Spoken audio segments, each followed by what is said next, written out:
Máquinas simples, trabajando juntas.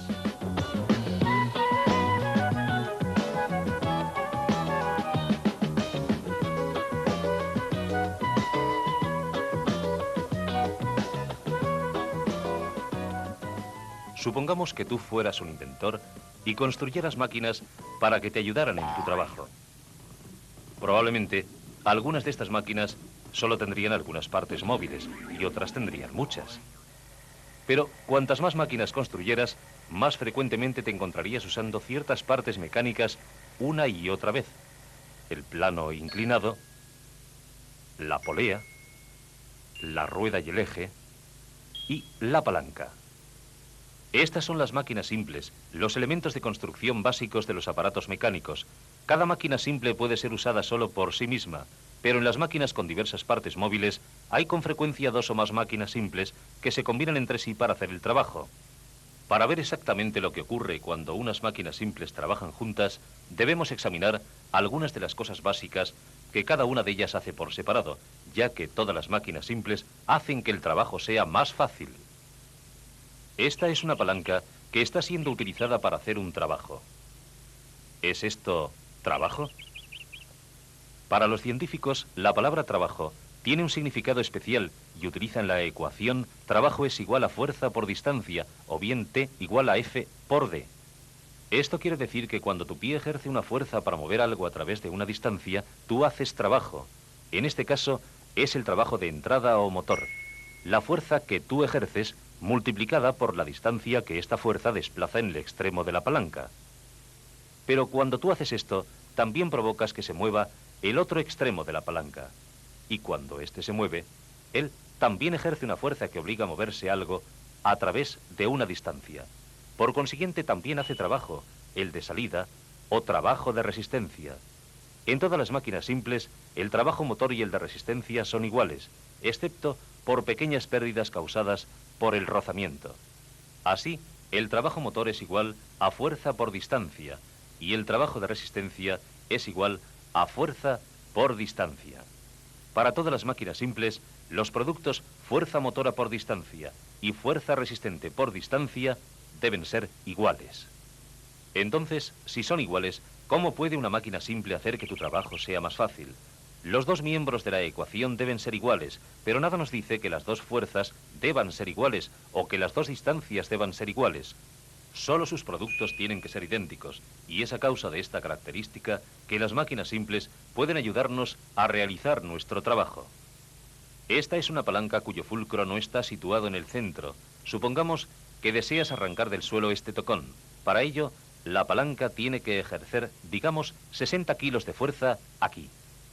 Si deseas elevar el tocón 2 unidades de longitud, esto podría representar 60 por 2, o sea, 120 unidades de trabajo de resistencia que la palanca debe realizar. O sea, que tu trabajo motor también tiene que ser igual a 120 unidades. Pero observa que ahora tu extremo de la palanca se desplaza a una distancia mayor que la del otro extremo, mientras que el extremo de resistencia recorre una distancia de 2 unidades, tu extremo de potencia se desplaza 6. Para que el producto sea 120, la fuerza será 20. Por lo tanto, necesitas aplicar solo 20 kilos de fuerza, pues los productos fuerza por distancia en los dos miembros son iguales. Ahora, con 20 kilos de fuerza, tú puedes elevar 60 kilos de carga. Tanto tú como la palanca hacéis la misma cantidad de trabajo, pero tú cambias el aumento de distancia en tu extremo para obtener aumento de fuerza en el otro extremo. Puedes hacer un intercambio similar con cualquier otra máquina simple, por ejemplo, con un sistema de poleas.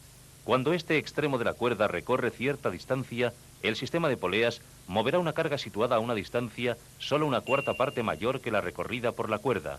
Pero cuando se aplica una fuerza aquí, el sistema de poleas ejerce 4 veces más fuerza aquí para elevar la carga. Una vez más, cambias distancia aumentada para obtener fuerza aumentada. Pero algunas veces tú no deseas obtener fuerza de desplazamiento. En vez de ello, deseas obtener más distancia. Muchas de las máquinas simples también pueden ayudarte. Por ejemplo, si utilizas una caña de pescar a modo de palanca, puedes hacer que este extremo recorra una gran distancia para capturar tu presa con solo desplazar su extremo hacia abajo una corta distancia. Con el fulcro aquí, cuando desplazas hacia abajo tu extremo, digamos 1 metro, el otro extremo se desplaza a 4. Si tu presa pesa 3 kilos, el trabajo de resistencia es igual a 3 por 4, o sea, 12 unidades de trabajo. Puesto que debe haber la misma cantidad de trabajo aquí, en el extremo del trabajo motor, cuando se desplaza solo 1 metro, tú debes empujar hacia abajo dicho extremo con una fuerza de 12 kilos. F por D continúa siendo igual a F por D. De modo que con esta palanca haces lo contrario de lo que hiciste antes. Ahora cambias una cantidad de fuerza mayor para desplazar algo a una distancia mayor. Así, con las máquinas simples, puedes aplicar distancia para obtener fuerza de salida. O puedes aplicar fuerza aumentada para obtener distancia aumentada. Puesto que siempre cambias una por otra, una máquina simple no puede aumentar ambas, fuerza y distancia, al mismo tiempo. Pero según cómo construyas las máquinas simples, puedes controlar la cantidad del intercambio. Una forma fácil de comprender esto es utilizando la idea de la ventaja mecánica. Esto es, la cantidad por la que la máquina simple multiplica la fuerza de entrada o de potencia. La ventaja mecánica es especialmente útil para comprender de qué modo las máquinas simples trabajan juntas, tal como ocurre con estas tijeras de podar. Para ver cómo funcionan, concéntrate solo en un lado, puesto que es la imagen reflejada del otro lado. Aplicas tu fuerza aquí, a esta palanca que está curvada. Ella trabaja del mismo modo que una palanca recta. Este es el fulcro. Esta palanca aplica su fuerza a esta otra palanca. Este es su fulcro, y tú utilizas la fuerza de resistencia de esta palanca para cortar algo aquí. En las palancas, la ventaja mecánica viene determinada por la diferencia de longitud entre los dos brazos.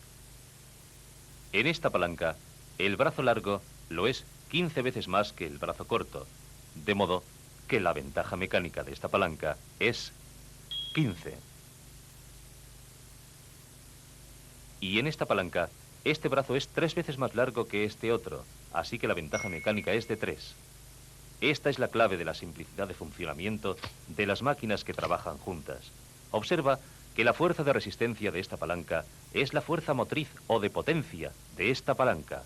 Cuando las máquinas simples trabajan juntas de esta manera, su conjunto recibe el nombre de máquina compuesta. Para hallar la ventaja mecánica de una máquina compuesta, debes multiplicar las ventajas mecánicas de cada una de las máquinas que la integran. Si aplicas 20 unidades de fuerza aquí, entonces el otro extremo de la palanca aplica 20 unidades de ventaja mecánica multiplicados por 15, o sea, 300 unidades de fuerza. Pero esta fuerza se convierte en fuerza motriz de esta palanca, y esta palanca la multiplica de nuevo por su propia ventaja mecánica, 3, haciendo que estas palancas corten 3 por 300, o sea, 900 unidades de fuerza aquí.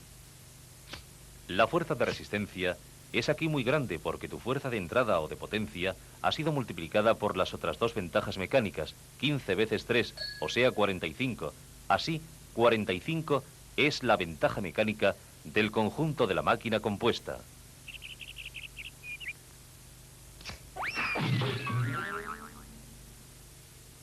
Las tijeras de podar combinan máquinas simples del mismo tipo. Todas son palancas, pero con frecuencia tú combinas diversas clases de máquinas simples. Por ejemplo, cuando usas un simple gato para elevar el coche. Esta manivela actúa como una máquina de rueda y eje que puedes imaginar como una gran rueda que hace girar este eje. El eje hace girar otra rueda mucho más pequeña aquí.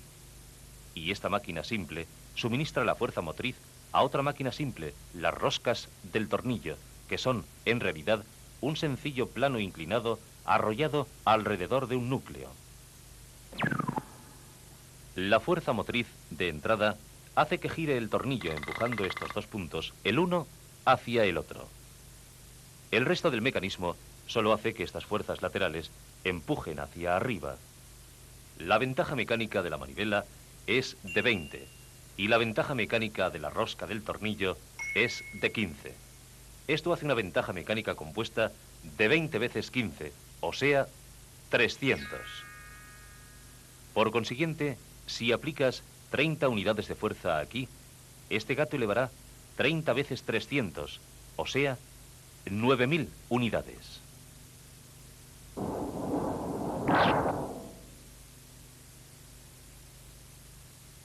Así, es posible obtener enormes ventajas mecánicas por la sola combinación de dos máquinas simples, pero muchas máquinas compuestas combinan más de dos máquinas simples. Si tomas una máquina de rueda y eje y la usas para arrollar una cuerda que pasa por un sistema de poleas, ya tienes las partes básicas de una grúa. Pero en la mayor parte de las grúas, la fuerza motriz del motor resulta multiplicada antes de que alcance este punto, por lo menos por otra máquina de rueda y eje. La ventaja mecánica compuesta es igual a la de las ventajas mecánicas de las tres máquinas simples multiplicadas conjuntamente. Así, una grúa puede producir una fuerza de elevación extremadamente grande. Por consiguiente, con las máquinas simples, puedes hacer que tu trabajo sea más fácil, cambiando distancia por fuerza o fuerza por distancia. Y cuando las máquinas simples trabajan juntas, formando una máquina compuesta, tu intercambio puede ser mucho mayor, puesto que las ventajas mecánicas pueden ser extremadamente grandes.